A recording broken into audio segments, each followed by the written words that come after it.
બીજી ડાળીઓ ફૂટે, પણ એક વાત યાદ રાખવું કે થડ સનાતનનું જ રહેવાનું છે, એમાં સંશય નથી. ડાળીઓને આનંદ કરવો જોઈએ કે અમારું થડ સનાતન છે, અમે સનાતનના આશ્રિતો છીએ.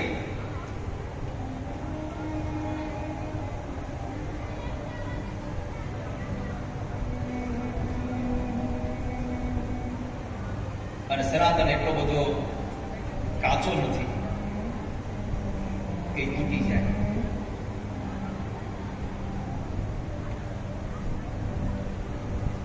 અત્યારે ધર્મમાં યુદ્ધ આવી ગયા છે.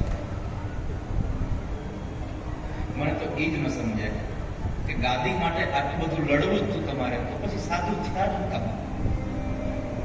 જો તમારે તમારી સત્તા માટે લડવું તો પછી ઘરમાં રહેવાય. શું કામ સત્તા થવું જોઈએ?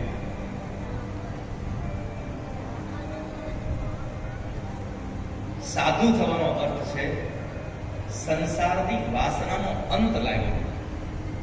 જેને સંસારની કોઈ વાસના નથી, બસ આ શરીરને ટકાવવા માટે ભોજન મળે, આ શરીરને રહેવા માટે કોઈ પણ જગ્યાએ નાનું સ્થાન મળે,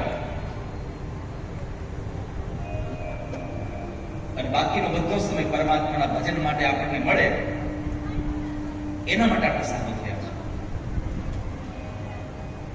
એના માટે આપણે સંન્યાસ લીધો છે. ખેર એને છોડો, આપણું કામ નથી.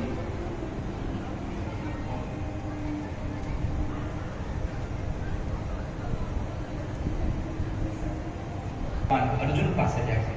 અર્જુનની છાવણીમાં ગયા, ભગવાનની આંખો ફાટી ગઈ. ભગવાનથી એક ડગલું આગળ ન વધાર્યું, ભગવાનની આંખો ફાટી ગઈ. કેમ?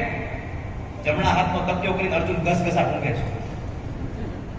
જેને મારી નાખવાની દાદા ભીષ્મએ પ્રણ લીધો છે, અને એ અર્જુન ઘસઘસાટ ઊંઘતો હતો. ભગવાને જગાડેલા, એ ઉભો થા, ઉભો થા. ભગવાનનો અવાજ સાંભળીને અર્જુન ઉઠે છે. ભગવાનને પ્રણામ કરી કીધું, કૃષ્ણ તમે અત્યારે પણ બોલ્યા, તમે હજી નથી સુતા? અત્યારે કેમ, શું થયું? તો કહે છે, સાંભળ, તને યાદ છે દાદા ભીષ્મના શબ્દો? હા, પણ એ તો કાલની વાત છે. આજે અત્યારે અડધી રાત્રે શું છે? અરે દાદા ભીષ્મના આ શબ્દને લઈને તારા મોટા ભાઈ ધર્મરાજને, ભીમસેનને કે નકુલ કે સહદેવને કોઈને ઊંઘ નથી આવતી, અને તું અહીંયા ઘસઘસાટ ઊંઘે છે, તને ઊંઘ કેમ આવે છે?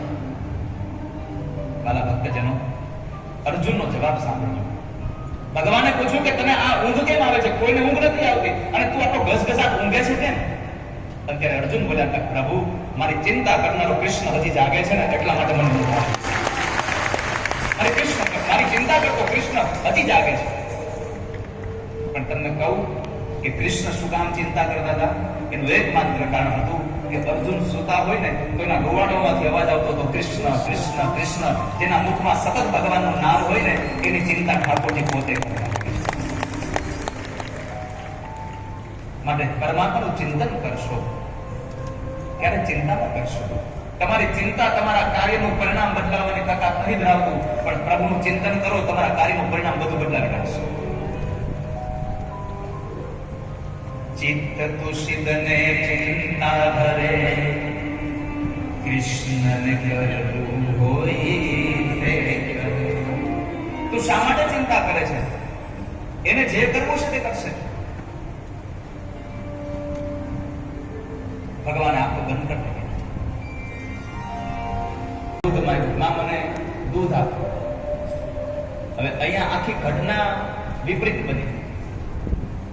એક બાજુ પરમાત્મા એમ કહે છે, પત્રમ પુષ્પમ ફલમ તોયમ.